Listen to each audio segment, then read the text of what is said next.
आज Doubtnut app download करें। Doubtnut पर अपने सभी गणित, रसायन विज्ञान, भौतिक विज्ञान और जीव विज्ञान के डाउट्स का करो सफाया। बस प्रश्न की फोटो खींचो, एक ही प्रश्न को क्रॉप करो और तुरंत वीडियो सोल्यूशन पाओ। अभी डाउनलोड करें। हेलो दोस्तों, हमारे सामने प्रश्न है बिंदु P 1,2,3 से तल x धन y धन z बराबर 3 पर लंब PQ डाला जाता है, तो जहां Q लंब का पाद है, तो हमें यह बताना है कि इनमें से कौन से विकल्प सही हैं।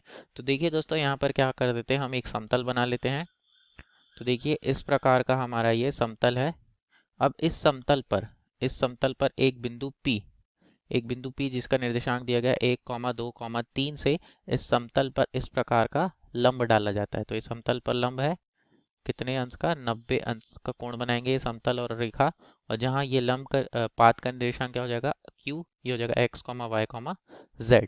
तो हमें क्या निकालना है, अब हमें ये बताना है कि कौन सा विकल्प सही है। तो हम क्या करेंगे, इस लंब से इस समतल पर, मतलब बिंदु P से समतल पर, तो यहाँ से बिंदु P से समतल पर डाले गए लंब की लंबाई निकालना है। तो ये समतल एक ले लेते हैं जिसका समीकरण है x धन y धन z बराबर 3। तो यहाँ से देखिए दोस्तों, दिया गया समतल क्या है, यह x धन y धन z बराबर 3। हम इसी प्रकार लिख सकते हैं इसे, x धन y धन z ऋण 3 बराबर 0। समतल एक का समीकरण। अब समतल एक की तुलना किससे करेंगे, ax धन by धन cz धन d बराबर 0 से। तो हमें a बराबर क्या मिल जाएगा, 1, b बराबर 1, b बराबर भी 1, c बराबर 1 और d बराबर क्या आ रहा है, ऋण 3। ये सभी मान प्राप्त हो गए। अब यहाँ से क्या मिलेगा दोस्तों, तो हमें क्या निकालना है, P बिंदु से समतल पर डाले गए लंब की लंबाई। तो बिंदु P क्या है, 1,2,3 से समतल एक पर डाले गए लंब की लंबाई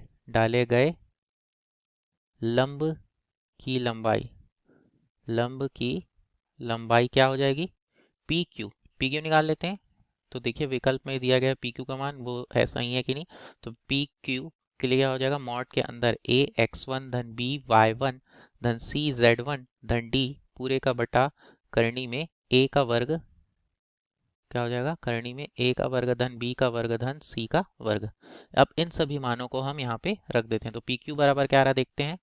तो यहाँ से देखिए दोस्तों, मॉड के अंदर ax1, यहाँ से देखिए a का मान क्या है, 1, x1 y1 और z1 कहाँ से मिलेंगे, ये जो बिंदु है यही क्या हो जाएगा, x1 y1 और z1। तो ये हो जाएगा 1 गुणा 1 धन 1 गुणा 2 धन 1 गुणा 3 धन ऋण 3 पूरे का बटा करनी के अंदर 1 का वर्ग धन 1 का वर्ग धन 1 का वर्ग। क्या आ गया, PQ बराबर देखिए ये आ रहा है 1 धन 2 धन 3 ऋण 3 पूरे का बटा करनी में क्या आया, करनी 1 धन 1 3 और करनी ऋण 3 आपस में कट गया, क्या आया, PQ बराबर, मॉड को हल कर देते हैं, ये आ रहा है 3 बटा करनी 3। तो हम इसे इस प्रकार लिख सकते हैं, PQ बराबर 3 को क्या लिख सकते हैं, करनी 3 गुणा करनी 3 बटा करनी 3, यही है, करनी 3 कट गया, PQ का मान आ गया करनी 3 इकाई। तो पहला ये चीज़ तो सही स्पष्ट हो गया कि PQ का मान करनी 3 इकाई होगा। तो यहाँ से एक विकल्प आ गया, यहाँ से PQ बराबर करनी 3 सही है। लेकिन दोस्तों हमें यहाँ लंब Q का पाद है वो लग गया और इसके लिए विकल्प भी दिए गए हैं। तो हम यह भी देख लेते हैं कि Q का निर्देशांक कौन सा है। हो सकता है इसमें C और D में से Q का जो निर्देशांक है वो कोई एक सही हो जाए। तो यहाँ से Q बिंदु का निर्देशांक निकाल लेते हैं। तो उसके लिए हमें PQ रेखा का समीकरण निकालना पड़ेगा। अब देखिए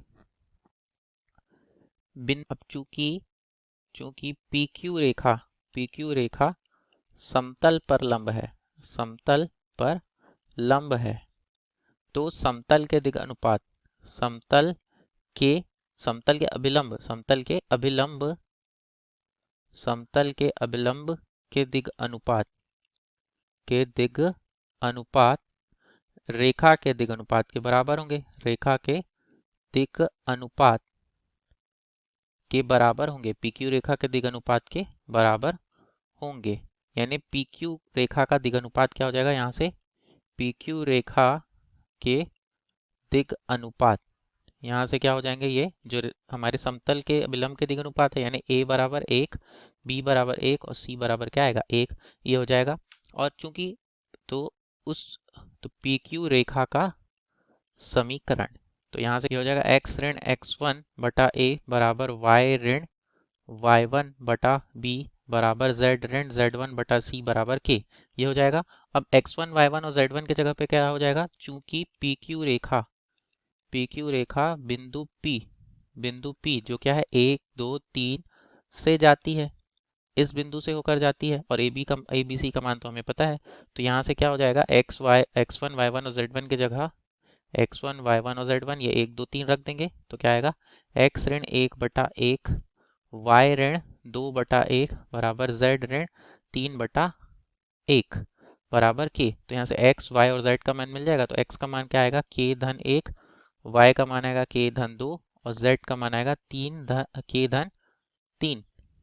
तो x y और z, चूंकि x y q बिंदु का निर्देशांक क्या हो जाएगा, x y z, क्योंकि ये समतल से होकर जाता है। देखिए PQ रेखा समतल से होकर जाती है, तो q बिंदु का निर्देशांक हमें पता चल जाएगा। तो यहाँ से चूंकि PQ रेखा समतल से होकर जाती है, समतल एक से होकर जाती है, तो यह समतल को संतुष्ट करेगी। तो यहाँ से क्या हो जाएगा, अब समतल के समीकरण में x y z की जगह ये रख देंगे। तो समतल का समीकरण क्या है, x धन y धन z बराबर 3। तो यहाँ से q बिंदु के निर्देशांक हमें मिल जाएंगे। k का मान मिलेगा, तो ये देखिए x का मान k धन 1 धन y का मान k धन 2 धन z का मान k धन 3 बराबर 3।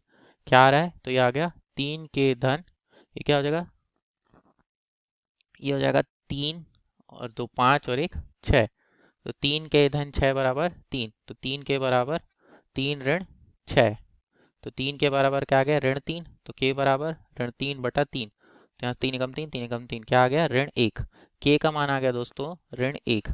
तो अब k का मान आ गया, तो हमें बिंदु q के निर्देशांक मिल जाएंगे। तो बिंदु q के निर्देशांक, इसलिए बिंदु q यानी क्या है, लंब का पाद के निर्देशांक, q के निर्देशांक ये क्या हो जाएंगे, ये हो जाएगा x y और z, इनका मान क्या है, k धन 1 k धन 2 और k धन 3। क्या मान आएगा यहाँ पे, ऋण 1 धन 1, फिर ऋण 1 धन 2, फिर ऋण 1 धन 3, ऋण 1 धन 3। तो ये क्या आ गया, 0,1,2। तो यही q बिंदु के निर्देशांक होंगे। अब देखते हैं यहाँ से कौन सा विकल्प सही है इसके लिए। तो यह है तीसरा विकल्प सही है, 0,1,2। तो यहाँ से दो विकल्प सही है। यहाँ b, यहाँ पर q लंब का यदि पाद है इस रेखा में समतल पर, तो PQ बराबर करनी 3 होगा और q का निर्देशांक 0,1,2 होगा। धन्यवाद।